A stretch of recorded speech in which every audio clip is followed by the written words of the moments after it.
This shiur is dedicated to the merit of Rachel Chaya Bat Sarah. Before I start, I just want to point out that God willing, when we finish this section of mystical aspects of Shabbat, or part of it, we're going to start a new topic, and the topic will be mainly focused on the interaction of secular Jews with non-religious Jews, or with religious Jews. How do we actually deal with it, and what we tell them, and what we shouldn't be telling them. So stay tuned. We spoke about the tikkunim, the fix-ups that needs to be done to the sin of Adam HaRishon, Adam, and how we are taking this upon us, and how everything is done during the week, but it's not done on Shabbat. We talked about a part of the way to fix it, and what the damage that was caused was to really go on a road, on the way, going to places, saying brachot, of course acting in Kiddush Hashem and appropriately. And that is during the 6 days. So by walking, we actually bring it up to the suffering. It's not comfortable. Bring it up the rachamim, awaken the rachamim, and the tikkun is being done according to rachamim. And that's why on Shabbat you don't need to walk. You don't need to lalechet badrachim, to travel, to walk in the ways. Why? Because as we said on Shabbat, we need to reveal the emunah. Because everywhere that we go, it's about tikkun ha'emunah. The sin of Adam was in yad of emunah. He didn't believe. So we need to fix it. How do we do that? We are pulling out the holiness of Elokut down to us into the places that was restriction. And we spoke about the 39 melachot of Shabbat that were done in the Mishkan, because the Mishkan represents the world to come, and how in whatever was done in the Mishkan on Shabbat, it's complete, the tikkun it's done by itself. And we spoke about the fact that Shabbat is bibchinat tshuva, is a whole aspect of Shabbat. Shabbat, mizmor shir yom HaShabbat, al tikra Shabbat ela tshuva. It's the same root, and that's where we get the inyan of Mashiach. Now, Shabbat is the root of bracha and the root of parnasah. We spoke about the food that they used to eat in the desert, and that was the man. Right? They used to eat man, and the level of Shabbat is so high that even on Shabbat the man didn't come. He came 6 days. On the 6th day it was double. On Shabbat it didn't come, and that's why on eating food on Shabbat, and I explained to you this many times, and I'm sure you all had experienced that yourselves one way or another. That you can make the same food during the week, and on Shabbat it will taste different. And the reason why it tastes different, because the achila on Shabbat, eating on Shabbat, there's no tzad of the sitra achara in it, of any kind of spiritual impurity does not mix up in the eating on Shabbat. That's why when one eats on the table during the week, especially all Shabbat as well, but especially during the week, one needs to make sure, I'm not even talking about the kashrut that has to be the top of the line, but I am talking about the little things, which are not so little. For example, the laws of mayim acharonim. Mayim acharonim, you eat bread. Mayim acharonim, both for man or woman, is an obligatory measure. Everybody needs to do it. Whether there is salt or there isn't salt, whether you ate with your hands or you ate with your feet or you ate with your hands, whatever, you have to do mayim acharonim. And that's a process, a complete process of purification. We have cases like this of a process of purification. For example, when certain types of impurity during the times of Beit HaMikdash, a person would go to the mikveh, will count 7 days, then will go again to the mikveh with ashes and so on and so on, whatever they would do. Here too, we're about to eat, we do netilat yadayim. We wash our hands. Not only for cleanness, not only for the for the project that we took upon ourselves. Shalot Yishakach Chokat Terumah Yisrael, how the Kohanim used to eat, so we won't forget but also for purification. So when you're becoming aware of these things, all of a sudden you're eating and you become aware the food that you eat and the way that you eat and what you do when you eat is going to be completely different. And even for that, one needs to pay attention. Of course, everybody to its level, but nevertheless, everybody should pay attention to that there is a lot of aspects, spiritual aspect, on regular mundane acts that we do. So when we finish with that we do Mayim Acharonim. That's the complete purification. That's closing up the circle that we are doing. And that's why on Shabbat we have to be joyous on Shabbat, and we have to eat, and we drink, and we're eating. For example, let's say Mibchinat Adin, Meikar Adin, a person needs to eat, let's say Kovea Seudah on Shabbat. So now I ate, I don't know, maybe this today will be a little bit more on an attitude rather than on Shabbat, but it has to do a lot with Shabbat as well. So let's say, for example, the halacha says that I have to have a meal. Now look what we do. Well, if I ate X amount of mezonot, and I ate this, and I ate that, all of a sudden we do all kind of combinations, and we find ways out, and okay, that's considered to be a meal. But that's not what we meant here. All right, so how about, listen, I'm tired. I really work hard all week long. I don't have time for Shabbat to cook and stuff like this. Let's make it easy. Okay, what would be easy? Well, I have to have a meal. All right, so let me take a peanut butter sandwich. Is that a meal? Well, halachically it's a meal. Yes, I had enough bread to be kovea seudah. With even if I had, let's say peanut butter jelly, most basic thing, not just bread. So I did a seudah. That's how you welcome the Shabbat. Or how about we make omelets, and we'll save the omelets from Shabbat, from Friday to Shabbat, and then we can put in a piece of bread and we're out of it. Or cream cheese and... Yes. In terms of halacha, you ate a seudah, you ate a meal. But in terms of what needs to be done on Shabbat, it's not there. Shabbat needs to be, if you're going to go, let's say for example, you have an anniversary. Give me a year, 5-year anniversary. Wonderful. How about the first year anniversary? That's even more, like, hey, you're going to tell your wife, oh, we're going to do something special, I'm going to take you out. So, oh, terrific. She's like, yeah. So she wears a nice dress, black dress with the pearls, does her hair in a French twist, and, of course it's covered. And then you're going to take her, where are we going? A bagel store. Bagel store? Yeah, we have a meal. Celebration. We're going to have cream cheese and lox for anniversary. Excuse me, where's the rabbi I want to get?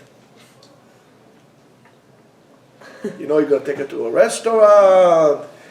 You got to go like this. When it comes to, and I'm going to tell you something now, which is, you see how things work. I wouldn't say many men, but it's quite often. When a person is married, and he really, somewhere along the line became a dirtbag, so instead of taking his wife he would not take out to restaurants, nor he would cook for her, none he will do anything special. But for his mistress or somebody like that, as I said, dirtbag, he will take her to a restaurant, he would buy her jewelry, right? For an Avera purpose, we go haywire. For mitzvah purpose, always like, what's the easiest way? So think about this. When you're trying to find ways out, and you're not doing what you're supposed to be doing, and not only doing what you're supposed to be doing it on the appropriate intent, what you're doing is basically the same thing as cheating on your wife with somebody else. Shabbat is not for bagels or cream cheese. Shabbat is to make things lit'aneg. Vekarata leShabbat oneg. Oneg, pleasure. Don't tell me that if you're going to eat, and guys, nothing wrong about peanut butter jelly, but if you eat a peanut butter jelly sandwich, it will be the same thing for you as, let's say, eating, aged meat with, whatever, French style, some elaborate Chinese food. Don't tell me. Because if that's the case, I'm going to tell you why you guys, eat bread all your life. You want extra things. For ta'ava, for desire, you want extra. For Shabbat and mitzvah, you want to weigh out. There's something wrong with that. Something really defective in that mindset. I didn't say you have to eat like a pig, but it has to be something pleasurable. For example, I don't know, you eat some fancy caviar or drink champagne, and that's why it's important. Oswald, please don't. Let's not go over there. But that's a recipe for cholesterol death. But let's say, for example, people will go on a birthday, will open champagne. Why not on Shabbat? Many times on Shabbat I open a bottle of champagne. Why not? Why should I open champagne on Shabbat? It's Shabbat. What do you mean? It's a tremendous tikkun. I'm mit'aneg, oneg. And if I buy something on Shabbat for Shabbat, wine or anything like this, I'll buy the best. I'm not going to cut corners when it comes to Shabbat. And you shouldn't do it either. But have the intent for the Chvod Shabbat. So now, and that through the physical pleasure that we do on the mitzvah, the kedusha will come and rise upon you, inside of you. And by doing so, you're going to get a tremendous, quote unquote, siyata de shamaya, or some kind of like a ability to get or to see things clearly. What people will call you ruach hakodesh. All this thing is, the ability to see clear, and it's all because you were able to connect to the kedusha, which is in the highest place on Shabbat. Now, because everything that you'll do, the bottom line will be, even all the pleasures of the body and so on and so forth will be for one reason and one reason only. So a Jew would not keep the Torah. A Jew should not only the mitzvot, but the Torah itself.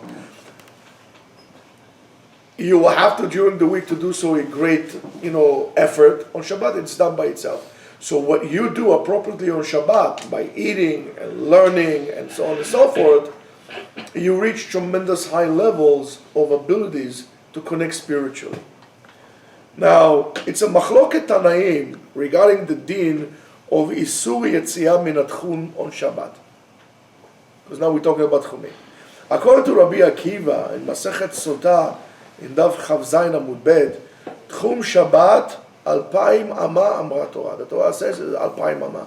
How much is the Amah in feet? 1.5. About a foot and a half to, depends how you measure. And that shi'ur, that measurement, we learn from what is called migrashei ha'ir, the perimeters of the cities. And also, in Baal Halachot Gdolot in Siman Yud, Ilchot Iruvim, refers to it in Dibur HaMatchil Misho Tziyu, and the Sheiltot, which will be nice to have eventually. The Sheiltot in Parashat Beshalach wrote, Uman de Masgei, Tfei Mishne 2,000 Amah B'Shabbat Malkinan Le. Whoever goes out over 2,000 Amot on Shabbat gets whipped. Tani Rabbi Chia Lokin al Irovet Chumin Devar Torah. You get the Malkut on Irovet Chumim, and that is Mideoraita. However, in Ha'amek She'elah, he explained that is not the Malkut that we get, there's the Torah, the 39, but rather what we call Malkat Mardut, which is a machloket where it's the 39 or just one whip like that. And according to that, only Yud Bet Mil is Asur Midoraita, and this is what the Rambam holds as well. Why? Because many times they wrote also in the Sheiltot to be more makil, to be more lenient regarding Tchumim. However, according to Chachamim, Isur Tchumim is Midarabanan, and this is the psak of the Rosh, the Mordechai, the Ramban, the Rashba, the Ritva, Rabbeinu Yerucham, and the Smak. And according to them, it does not have a root mideoraita. This is also the Ramban, Nachmanides Bedat Arif, he writes, and it seems like from the Gemara and the Bavli, many times that it's mentioned like that as well. And it says in Masechet Shabbat over there in Daf Samechet Amud Aleph, regarding a person that violated 39 melachot on Shabbat, and he knew that it was Shabbat, but he didn't know that the melachot were asurot, that those types of labors were asur to do. And then they ask if he was wrong, and he thought that all the melachot were mutar, which isur Torah was the Shabbat miyuchad versus chol. I mean, every single day. So therefore, the answer would be that he knew that Shabbat is unique when it comes to isur tchumin, regarding the issues of tchum, which is the parameter in which we refer to. According to Rabbi Akiva, he holds that isur tchumim is min Torah. In other words, to say that only to Rabbi Akiva there is isur tchumim min Torah. However, in the Yerushalmi, in Eruvin, Gimel, and Dalet, Hey, over there, that says this, the tchum is Yud Bet Mil, is asur midoraita. And they were asuret mimachane Yisrael b'midbar, from what the Bnei Yisrael did in the Midbar. According to the Rambam and the Smag and the Ravad, the Kolbo, the Magid Mishneh, in the names of other Geonim, they admit, the Bavli admits to the Yerushalmi that Yud Bet Mil, 12 mils, which is like 12 kilometers, is midoraita, and this is what Data Maor wrote in the opinion of the Rif. In Mishnah Brura, it says that it seems from the Shulchan Aruch and the Ramah, the Yud Bet Mil, the Isur is midoraita, and we have to be machmir with that, we have to be stringent about it, as we do for Mesafek midoraita. In the words of the Gra, it seems like he's more leaning to be more lenient. And I don't know if you guys know him, but Rav Goren, which was at the time the chief rabbi of Israel, wrote that you could count on those who hold that Tchumin is midrabanan to, for example, exempting a army camp or army whatever you call it, even in Yud Bet Mil. And if you want to look at, if you can find it probably in the Otzar, you look at Mashib Milchama Aleph Siman Kuf Nun Tet. Now, tomorrow we're going to talk further about Alachot Chumim, but that was just an introduction, so we'll see what we are actually talking about. And until that, have a blessed and wonderful day.